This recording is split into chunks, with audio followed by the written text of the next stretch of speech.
Speaking of beliefs and traditions, literature also offers insights into these ways of life.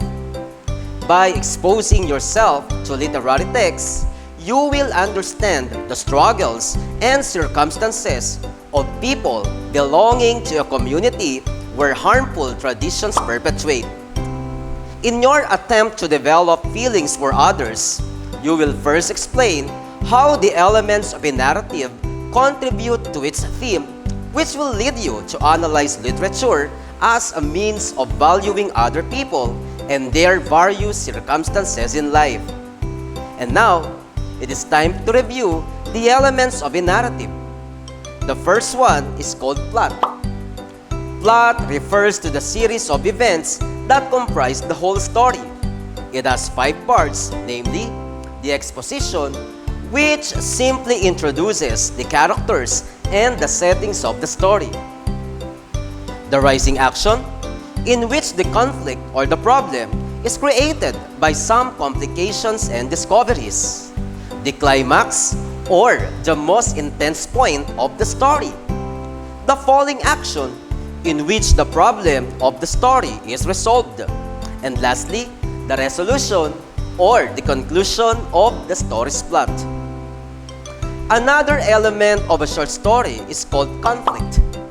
It is the opposition of persons or forces giving rise to dramatic actions. A conflict can be between a character and his own inner demon, or between characters who have opposing goals.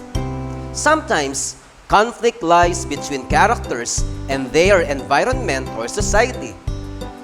The third element is called symbolism. It is a literary technique that adds meaning to a short story by using an event or an object as a symbol to represent something else.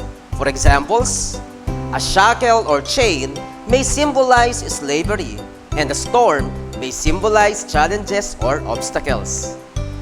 The elements plot, conflict, symbolism, including characters and setting, may all convey the story's theme.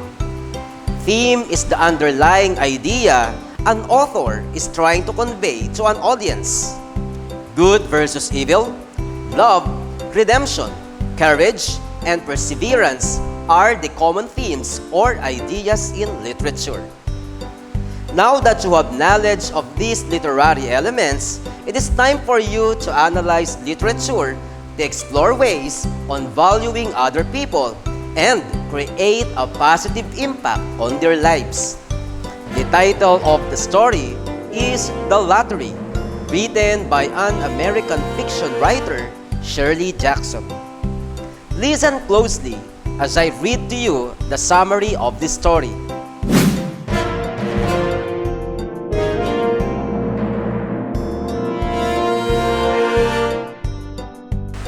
On a warm day in late June, villagers gather in the square to participate in a lottery run by Mr. Summers, who officiates at all the big civic events.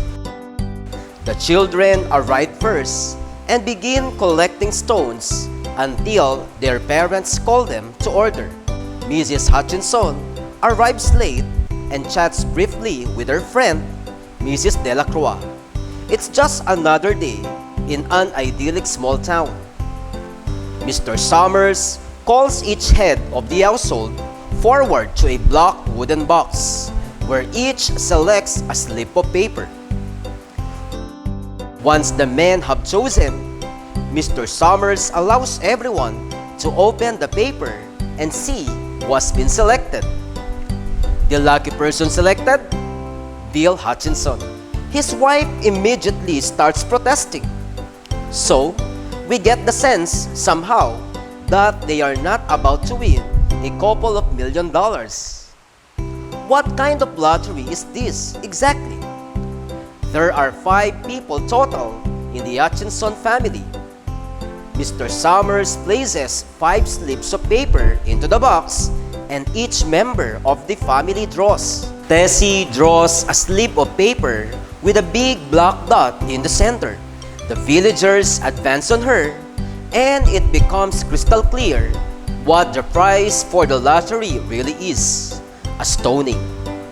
Tessie protests, "It is not right, it isn't fair," as the villagers attack her.